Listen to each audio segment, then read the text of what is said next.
Let's get started on my pumpkin patch blanket. I have my color A, which is balsam. Color B is bergamot, which is it's an orangey color. And color C is matcha. It's a light olive green, very, very pretty. And we're going to be switching these around. The only ends that you'll need to weave in are at the very beginning, your beginning tails, and at the very end. So chain any even number. I chained 100 for my blanket. This is just a sample size, and it ended up being 52 inches, I believe. Let me look. Yes, 52 inches long. I did make this pattern vertically, but you can make your chain longer or shorter. You can make it shorter and go horizontally. You can do that as well. Mine ended up being 42 inches wide by the time I was finished. Right.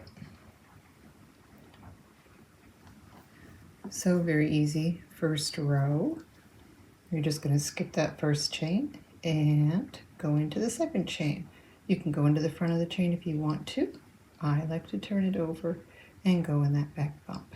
I think it leaves a nice edge, and it looks almost identical to the last row. So we're just going to make a single crochet. In the next one, there's my back bump. Again, you can go in the front if you want to. And go all the way across the row.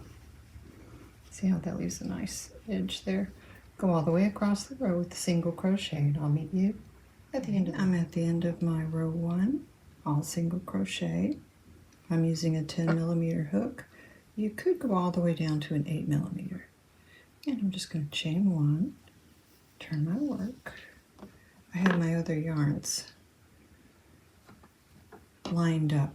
You are going to want to have some sort of way to organize them, because you're going to have to cross over. You don't want them to get tangled up. It's easy when you're sitting at a table. Let me take my ring off so it doesn't keep banging on the table. If you're at the table, you can just keep moving them. I really prefer to do my crochet in a chair.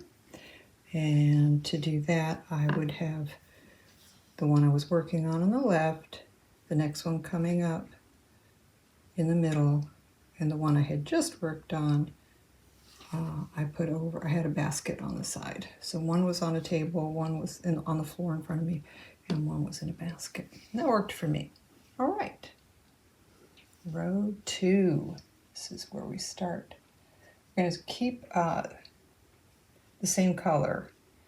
After this row, we're going to switch colors every row, but it's really easy to do. Okay, you are going to single crochet in that very first stitch.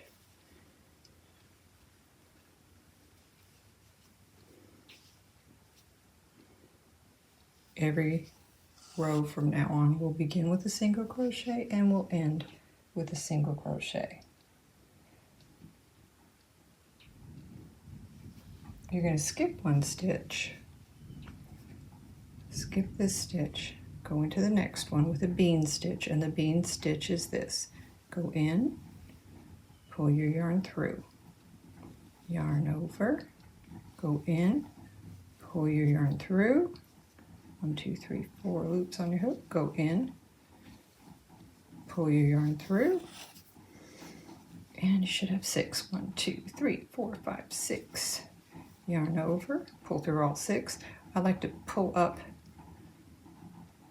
so that I can wiggle through all of those loops. Make sure you get through all of them.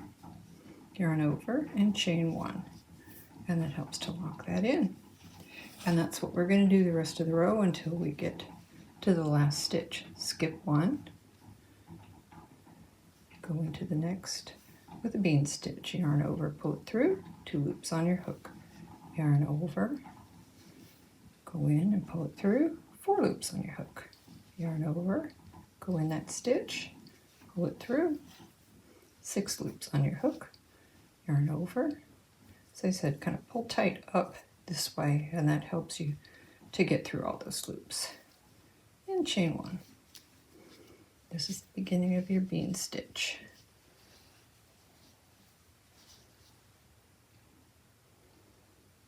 Okay, skip 1, go into that stitch, pull through, yarn over, go into that stitch, pull through, 4 loops on your hook now. Yarn over, go back into that same stitch, 6 loops on your hook now. Pull it up, pull through, and chain 1. Okay, continue that all the way down your row. Remember, your last stitch is going to be a single crochet. I will meet you there and show you how to change color. Okay, I'm at the end of the row.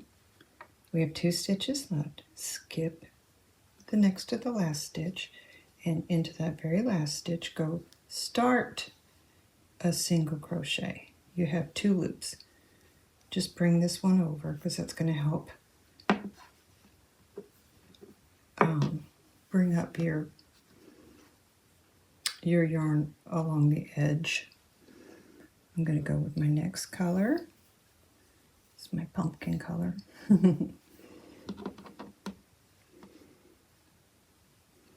Give yourself a good little tail there. As I said, this is the only one that you're going to have to weave in.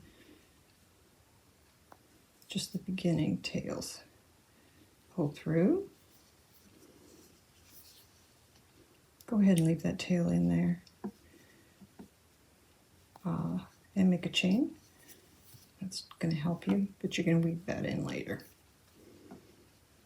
Turn, and what I found worked for me to give me that braided look on the edge. See, I want to pull that in a little bit tighter. Okay, here's what worked for me. I took the yarn that I had just been working with, bring it in front of the hook there and over, and that's just going to help you bring it up the side. Now remember, we're going to do every row will start with a single crochet and end with a single crochet. You can tighten these up. I will warn you, when you get back to the end of the row, it will sometimes look like there's no stitch there. You will have to find it, and that's okay. That's the way that it works out. That was a little bit loose. I could have pulled that a little tighter. Okay, so now we're going to make bean stitches. You are still basically skipping a stitch or skipping this stitch, but all you have to remember is to go into this space that's to the left of that thick bean stitch. I did want to mention I used just about 3 skeins of each color. If you want to use less, you could do a mini bean stitch if you prefer. And I have a blanket video and written pattern with a mini bean stitch if you want to look that up. It just takes a little bit less yarn. All right, so bean stitch right here. Go in, pull it through, yarn over, go in, pull it through, yarn over, 4 loops. It's a pretty color.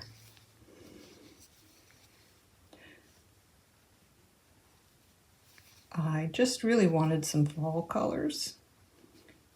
Again, you're going to go in there, the bean stitch. And I love these colors together. As I made it, it started to look like where the orange and the green met. It looked like little pumpkins in a pumpkin patch. So continue on down your row, and then we're going to meet up with our color C.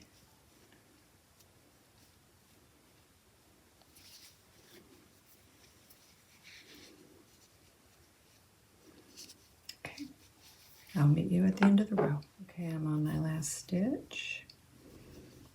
I'm moving my color A over to the right.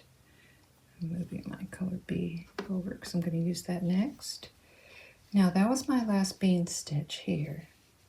You're not going to skip any stitches from now on. That's your single crochet that you're going to go into with another single crochet. See the little V there? Sometimes it's going to be really tight, so make sure you don't skip that. You're going to start a single crochet, bring your yarn over. Let's bring in our color C, my matcha. Bring it under those loops. Give me a chain with the tail just to help lock that in. And let's tighten that bergamot color up. Now I'm going to move my color B, my orange, over to the right. And now the color I'm working on is always going to be on the left, and the next color coming up is going to be in the middle. However that works for you. And now remember I said you take, it's a little awkward, but take that yarn that you were just working on, pull it in front of the hook and over that loop, and that's going to help make that just cute little braided edge. I did not make any kind of border. You could on this edge if you wanted to make fringe, it'd be cute. I'm not a huge fan of fringe because I end up obsessing over straightening it out.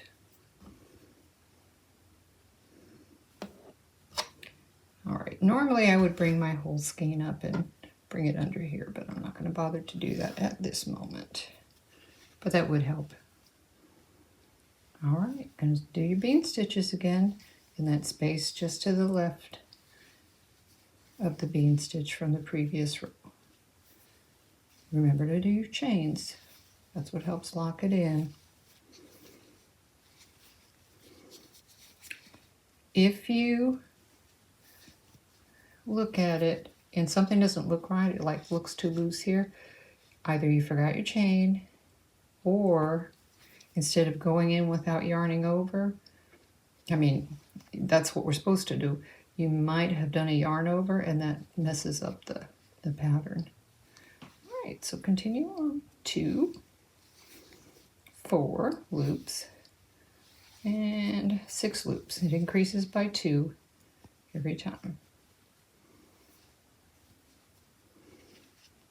Starting to look like pumpkins, to me anyway. I don't know if it looks like pumpkins to other people or not, but it looks like it to me.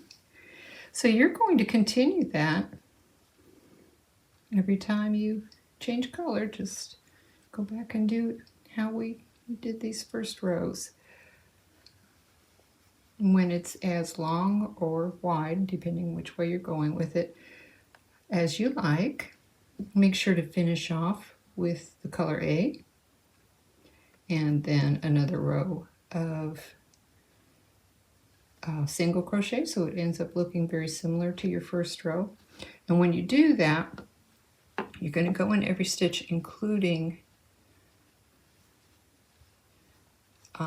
this chain stitch that you did. It's going to be tight, but that will be all single crochet when you go across the top, in that space, in that chain, in that space, in that chain right above the bean stitch. You'll just go all the way across with single crochet and then finish it off with a chain 1, pull it tight, and cut yourself a tail that's a few inches and weave it in. This yarn is very, very easy to weave in, and you have lots of good little tunnels here to weave your yarn into. All right, if you have any questions, leave it in the comments, please. If you prefer to see this as a written pattern, go to my website. I'll leave a link to it in the description. It's www.i-crochet.com. All right, thanks for watching. Okay, so what do you think? Does it look like a pumpkin patch to you? It does to me. What colors would you use? I have the hardest time choosing colors, but I love these colors for fall. I hope you do too.